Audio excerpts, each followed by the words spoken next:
com o apologeta cristão C.S. Lewis, quando ele disse que é mais fácil falar sobre perdão do que perdoar. Não é um grande desafio preparar um sermão sobre perdão, mas perdoar alguém que machucou você é uma experiência magnífica. Pastor Arival estava contando de ser o primeiro Dia dos Pais que ele passa sem o seu pai. E esta semana, precisamente domingo passado,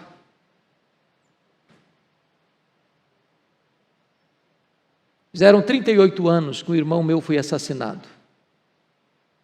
E o tempo não é capaz de curar isso.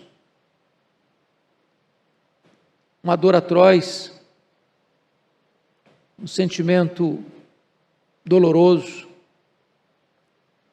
sobretudo quando a pessoa que ceifa a vida de alguém que você ama, de uma forma tão violenta, é alguém criado com você, que conviveu com você, a quem você reputava de vizinho e amigo. Entretanto, apesar da dor avassaladora, eu entendi já naquela época, há 38 anos, que perdão não é sentimento, é atitude, é decisão. Você decide perdoar. Você perdoa. E descobri mais que o perdão é maior do que o ódio, que o perdão cura, que o perdão restaura. O perdão é uma faxina na sua mente, é uma asepsia na sua alma. O perdão rompe grilhões, peias na sua alma. Estava pregando certa feita numa igreja, cujo pastor era um evangelista muito conhecido, e ele reclamava para mim que naquele ano ele não tinha colhido um fruto sequer, e ele estava angustiado com isso, ele não sabia o que estava acontecendo. Para minha surpresa, era um domingo de manhã, quando terminei de pregar e fui orar pelo povo, o silêncio foi quebrado. Percebi que era um choro convulsivo, mas não sabia distinguir onde estava acontecendo. De repente, duas mulheres se entreolharam, uma na frente, outra atrás. E elas saíram uma em direção da outra no corredor central da igreja e se abraçaram e choraram longamente. Duas líderes da igreja estavam magoadas uma com a outra. E para nossa alegria, no culto da noite, mais de 10 pessoas se renderam a Cristo. Como que aquilo estava travando a vida da igreja. Pregava outra feita, numa outra igreja, até fora do Brasil, e naquela ocasião, especificamente, falava sobre perdão. Ao final, o pastor da igreja tomou a palavra e se dirigiu a um diácono que estava na porta, e disse: meu irmão, gostaria que você viesse aqui à frente. E o diácono, enquanto caminhava, aquele pastor foi abrindo o coração e contando das mágoas que estava nutrindo por aquele líder. Quando ele se aproxima do púlpito, os dois se abraçaram, choraram, pediram perdão um para o outro, e para nossa surpresa, focos de lágrimas e de choro começaram a acontecer dentro do templo. Várias pessoas procurando umas às outras para pedir perdão. Ernesto Nini, que vocês já ouviram certamente falar, um líder muito expoente do evangelicalismo brasileiro, falecido há pouco tempo, com mais de 100 anos de idade, numa das suas obras, ao percorrer o Brasil, constatou que o pecado que ele mais encontrou na igreja evangélica brasileira foi o pecado da mágoa. Tem muitos líderes magoados, pastores feridos, presbíteros feridos, líderes feridos, que precisam ser tratados. A ferida está sangrando, e precisa ter o óleo do Espírito de Deus, precisa ter a terapia do perdão de Deus, derramando o coração, trazendo cura, trazendo libertação, trazendo restauração. Então eu gostaria hoje de pensar um pouco com você sobre esse assunto. E quero começar a partir desse texto lido. E esse texto retrata para nós a primeira verdade que eu quero enfatizar nesta noite, que é a necessidade do perdão. E por que o perdão é tão necessário? Primeiro, por aquilo que está escrito aqui.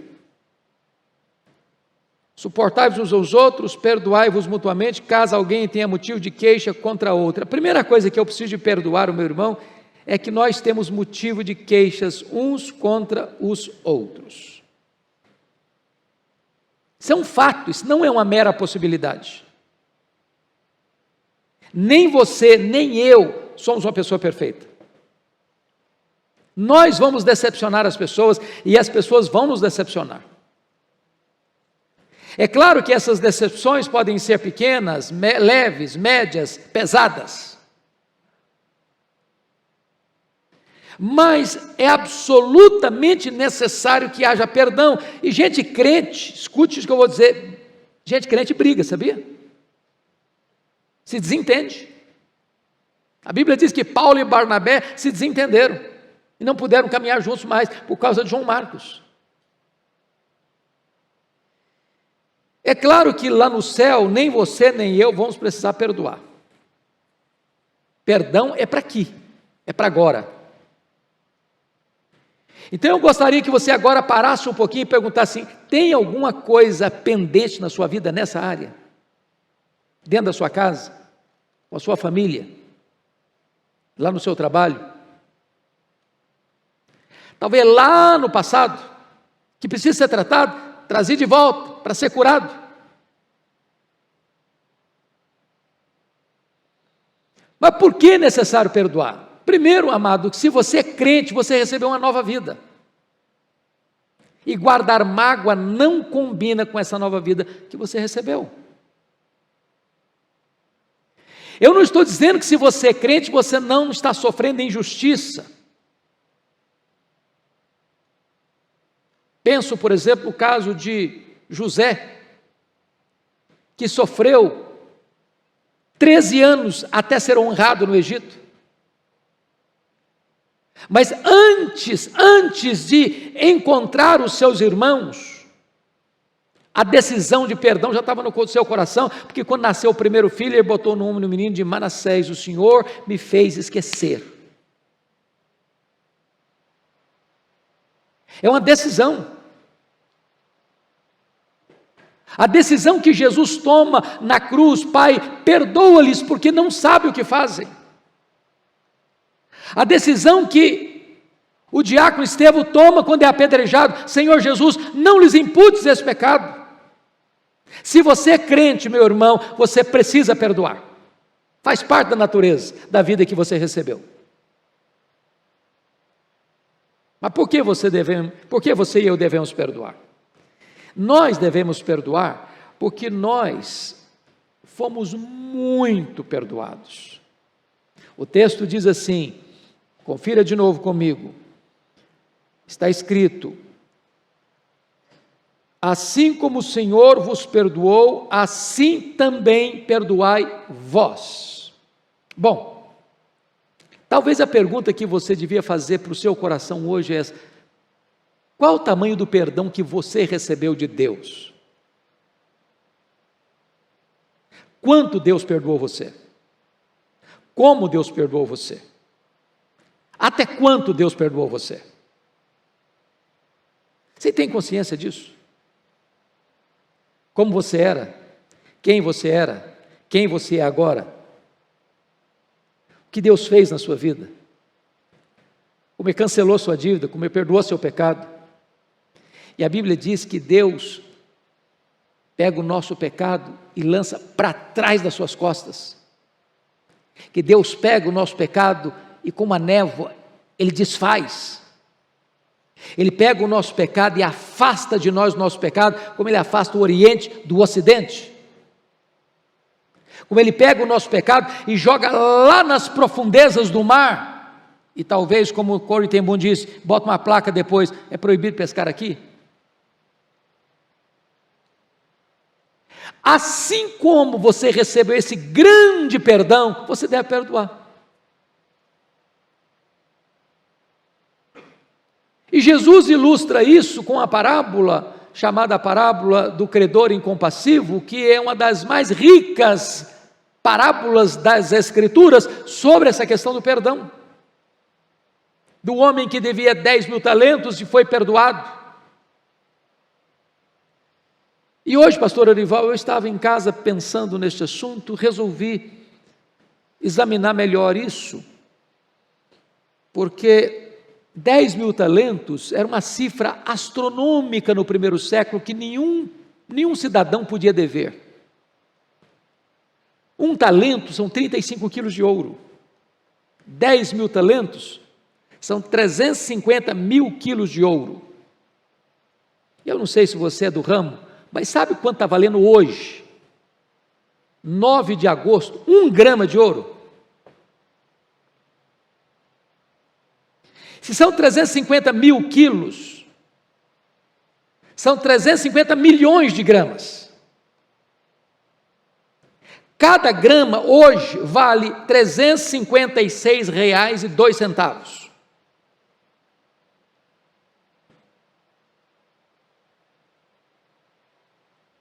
Para você ter uma ideia, na cifra que Jesus conta da parábola, alguém precisaria trabalhar no salário da época de 1 denário por dia, 150 mil anos. E Jesus conta essa parábola com esse valor exagerado, maximizado, para mostrar uma verdade: o perdão que Deus deu para você e para mim é impagável. E se eu fui altamente perdoado, eu nunca vou poder dizer: olha, o abuso foi grande demais, a humilhação foi grande demais, o prejuízo foi grande demais. Não dá. Passou da conta. Para esse tipo de pecado não tem perdão. E a Bíblia então nos retoma e diz assim: assim como Deus em Cristo vos perdoou, assim também perdoai vós. Você e eu não temos desculpa. Não temos. Até porque, se você não perdoar, você não pode orar. Não pode orar. Está lá em Marcos 11:25. Não pode orar. Suas orações não vão funcionar. Se você não perdoar, você não pode adorar. Deus não aceita o culto. Lembra que Deus rejeitou Caim e a sua oferta? Por quê? Tinha ira, inveja no coração do Caim. Se você não perdoar, você não pode ser perdoado.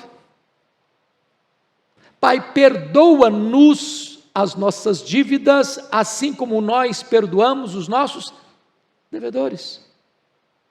Se você não perdoar, você adoece emocionalmente. Irmãos amados, o que tem de gente doente emocionalmente? Porque tem mágoa.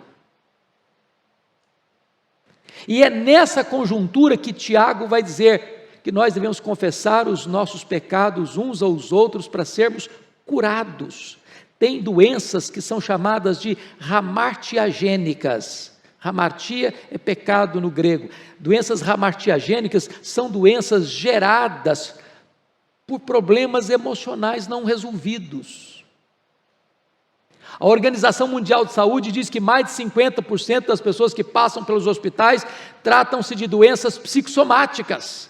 Doenças de fatores que problemas, mágoas, feridas, angústias da alma que não são resolvidas. Se você não perdoar, você é entregue aos flageladores, você não tem paz. Você vive numa masmorra emocional. Então esse é o primeiro ponto desse texto. Perdão é uma necessidade. Mas deixa eu ir para outro texto com você. Vá comigo para Mateus 18. Mateus 18. Porque ali Jesus aborda um outro aspecto desse assunto. Agora não é mais a necessidade. Agora é a medida desse perdão. Versículo 21 e 22. Você pode ler comigo em voz alta? Vamos juntos? Então Pedro, aproximando-se, lhe perguntou: Senhor, até quantas vezes meu irmão pecará contra mim, que eu lhe perdoe? Até 7 vezes? Respondeu-lhe Jesus: não te digo que até 7 vezes, mas até 70 vezes 7. Bom, é claro que quando Pedro faz essa pergunta, ele queria talvez receber um elogio de Jesus. Senhor, até quantas vezes? Até 7 vezes? Pedro, parabéns, você é um homem muito crente, muito piedoso. Você está pensando num nível muito elevado. Jesus quebra Pedro pelo meio, desconcerta o Pedro e nos deixa perplexos. Quando ele diz: ô Pedro, não é até 7 vezes, é até 70 vezes 7. E claro que Pedro não tinha feito Kumon, nem tinha uma calculadora na mão, mas talvez ele era um pescador que vendia os seus peixes no mercado e sabia fazer conta rápido. Claro que Jesus não está falando de 490 vezes. O que Jesus está dizendo é que você deve perdoar ilimitadamente.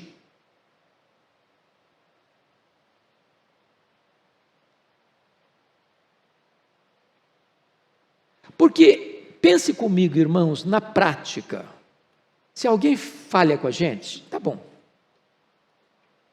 Tudo bem, está relevado, ok. Aí a pessoa falha de novo. Você já diz: está bem, já com a cara meio amarrada. Se ela, desculpa da expressão, se ela pisar na bola a terceira vez, você já está com raiva dela. Bom, antes de chegar em 7 vezes, você já não quer ver a cara dela mais. Honestamente, não é assim que acontece com a gente? Agora vamos parar um pouquinho para pensar. Imagine que eu chego para Deus: Senhor, pequei, Senhor. Tá bom, filho. Você está arrependido? Estou, Senhor. Perdoado. Aí amanhã: ó Senhor, eu pequei, Senhor. Imagine você que, chegando a 7ª vez, eu falo: meu filho, agora você se vira para lá. Não me preocupe mais não. Quero nem ver sua cara mais. O que seria de você, o que seria de mim, se Deus fizesse isso com a gente?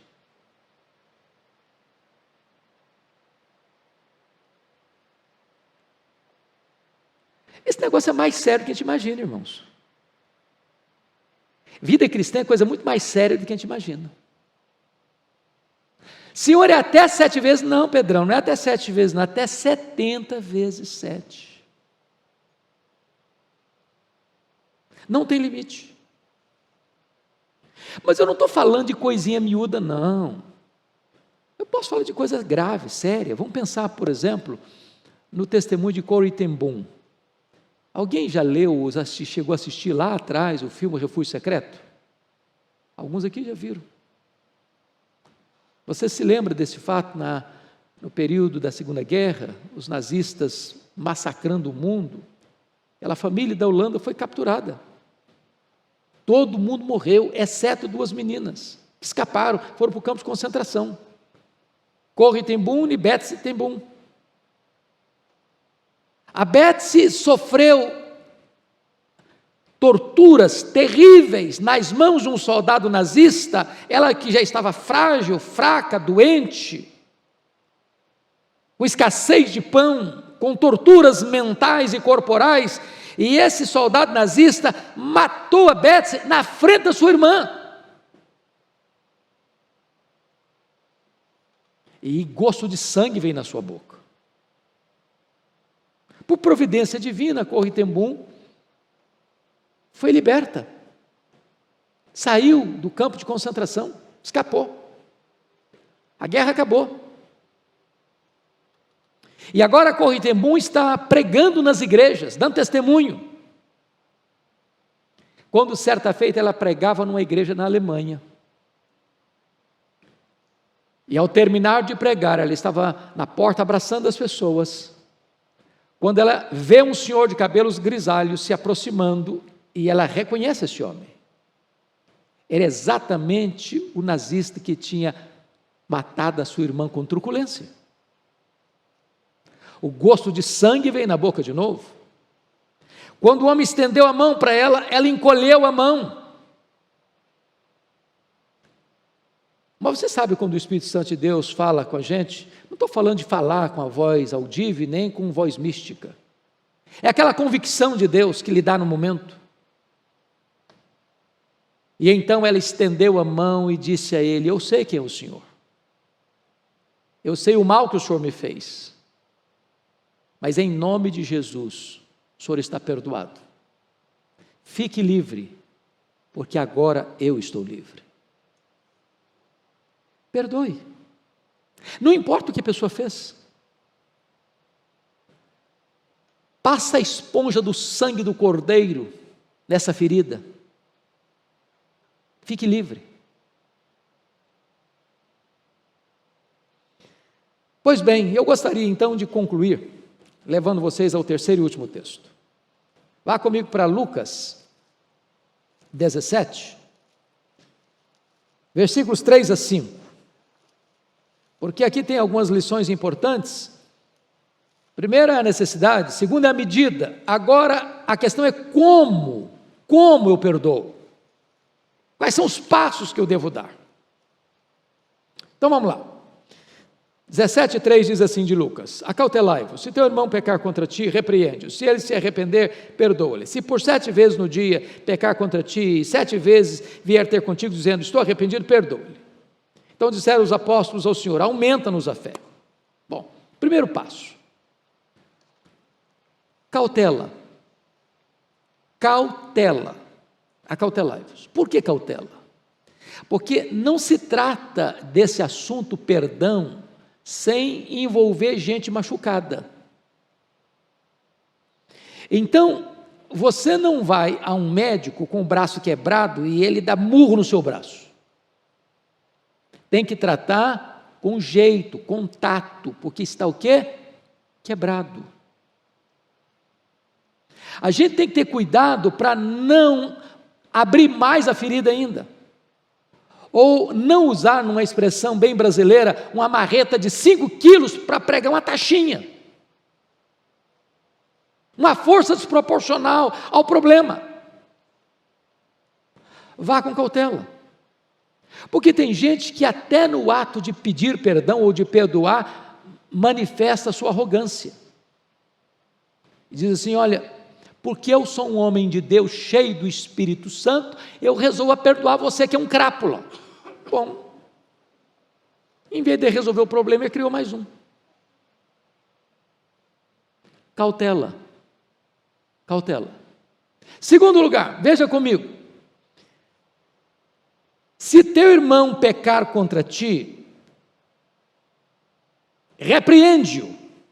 O que o texto está querendo dizer para você é o seguinte: não jogue mágoas debaixo do tapete. Não vá levando a vida cristã empurrando com a barriga. Trate do assunto. Há um ditado brasileiro que é muito comum: é melhor você ficar vermelho 10 minutos do que amarelo a vida inteira. Resolva o assunto. Com isso, Jesus está querendo dizer que silêncio não é sinônimo de perdão e que o tempo não cura essa ferida. Gangrena a ferida. Então vá lá e converse, vai lá e trate do assunto. Terceiro, o que está escrito aí no verso? Se ele se arrepender, perdoa-lhe. Mas note você, se o teu irmão pecar contra ti, vai a ele, não vai ao vizinho. Não vai ao pastor, não vai ao presbítero, não vai ao diácono, não vai ao colega, não vai à turma, gente, fulano fez coisa errada comigo. Não, trate com ele, resolva o assunto lá. Resolvido o assunto, acabou. Não bota no ventilador, não. Desculpe, irmãos, não bota nas redes sociais, não. Se o teu irmão pecou contra ti, vai a ele, não é a mulher dele, não é o filho dele, não é o pai dele, não é a vizinhança dele, vai a ele, trata do assunto. Se ele se arrependeu, está resolvido, perdoa. Agora, notem comigo, que chega no versículo 4, o que Jesus está dizendo aí é tão chocante, é tão fora da realidade do sentimento humano, que nós chamaríamos de um perdão ilimitado. Confira aí, versículo 4. Se por 7 vezes no dia pecar contra ti, e 7 vezes, está implícito, no dia vier ter contigo, dizendo, estou arrependido, perdoa-lhe. É claro que Jesus, assim como na parábola do credor incompassivo, usa uma cifra astronômica, aqui ele usa uma realidade impossível. Eu não conheço nenhum caso de alguém furar com você deliberadamente 7 vezes num dia só. E 7 vezes reconhecer o erro e vir pedir perdão. Eu não conheço nenhum caso. Mas Jesus usa esse caso exagerado exatamente para dizer uma coisa: ainda que aconteça esse fato exagerado, perdoe ilimitadamente. Ilimitadamente.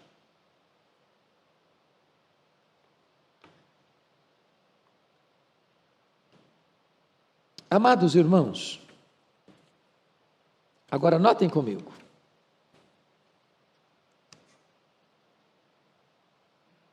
Vamos pensar em perdão. Há 2 coisas importantes aqui. Existe o perdão unilateral e existe o perdão bilateral. O que é o perdão unilateral? Imagine que alguém faça mal para você. Você resolveu perdoar essa pessoa, mas ela não quer, ela deliberadamente não quer nada com você. Está resolvido. Você tirou aquela ferpa venenosa do seu coração. É problema dela. Como diz Paulo lá sobre a questão do Alexandre o latoeiro, causou muitos males, o Senhor lhe dará paga das suas obras. Mas você perdoa, não guarda mágoa. Entrega para Deus. Seu papel é perdoar, pagar o mal com o bem e entregar para Deus. Agora, em havendo possibilidade, restaure a relação. Lembra o que aconteceu no ensaio do discurso do filho pródigo? Ele ensaiou um discurso: eu vou chegar lá e eu vou falar para meu pai: pai, eu pequei contra ti, pequei, etc e tal, então faz o seguinte, eu, digno de ser filho eu não sou mais, então me trata como um dos teus trabalhadores, jornaleiros. E você está feliz com isso? Mas o pai diz: não, você é filho, vou trazer roupa nova, vou trazer anel, vou trazer sandália, vou fazer uma festa, vou restaurar, meu filho, a nossa relação anterior. Não é plenamente cristão você dizer: eu te perdoo, mas você para lá e eu para cá. Porque se Deus fizesse isso com você e comigo, o que seria de nós?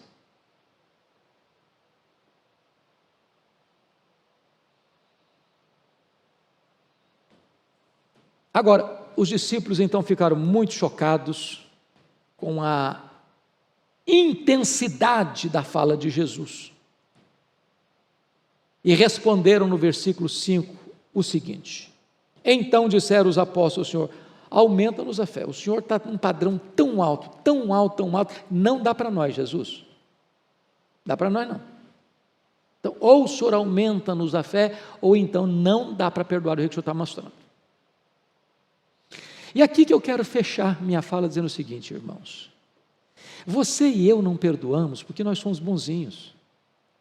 Eu perdoo porque tive uma criação maravilhosa, meus pais foram maravilhosos, eu tive uma formação magnífica, eu sou uma pessoa espetacular. Para com isso. Para com esse discurso. Perdão é obra da graça. Naturalmente, a nossa vontade é dar o troco, pagar na mesma moeda. É olho por olho, dente por dente, queimadura por queimadura.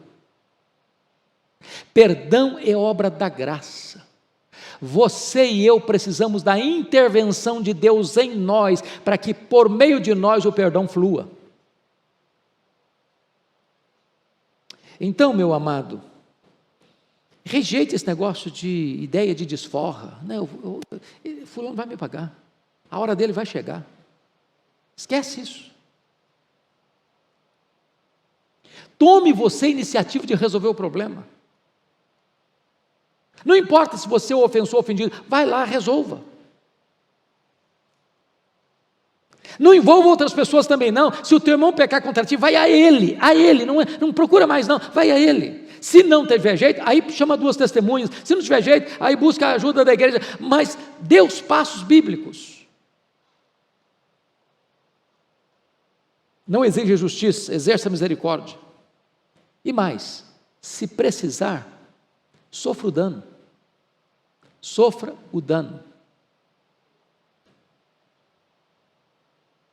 E a minha oração é que Deus possa destravar a nossa vida,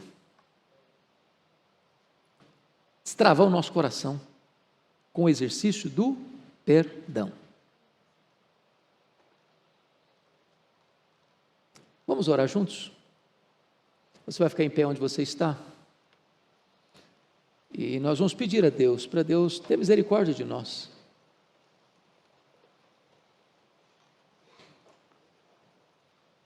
Se tem alguma pendência na sua vida nesta área, antiga ou recente, tome a decisão hoje, de resolver isso, de pedir perdão e de perdoar. Faz uma asepsia na sua alma, uma faxina na sua mente, para que o seu coração hoje saia daqui livre, para a glória de Deus. Senhor, nós cremos na Tua Palavra. Esta palavra é viva, é eficaz.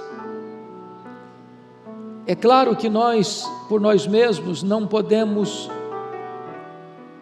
cumprir as exigências da Tua Palavra. Mas nós te pedimos, aumenta-nos a fé. Reveste-nos com o poder do Teu Espírito.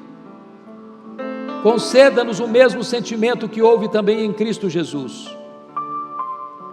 E ajuda-nos a perdoar uns aos outros, assim como Tu nos perdoaste em Cristo Jesus. Deus, se há alguém aqui hoje com alguma mágoa no coração, alguma dor, ou se há alguém aqui, meu Deus, ou nos assistindo pela internet, que foi ferida na alma, nas emoções, no corpo, sofrendo abusos na infância, violência doméstica, que foi massacrada psicológica e emocionalmente, e que carrega esses traumas, essas dores, essas feridas emocionais, que nesta noite seja um tempo de cura, que as algemas se rompam, que os grilhões se quebrem, e que a masmorra seja aberta, para que haja libertação e cura emocional, e saúde emocional, e sobretudo a bênção plena e maiúscula do Teu Espírito, jorrando sobre este coração. Assim oramos, Deus, em nome de Jesus, amém.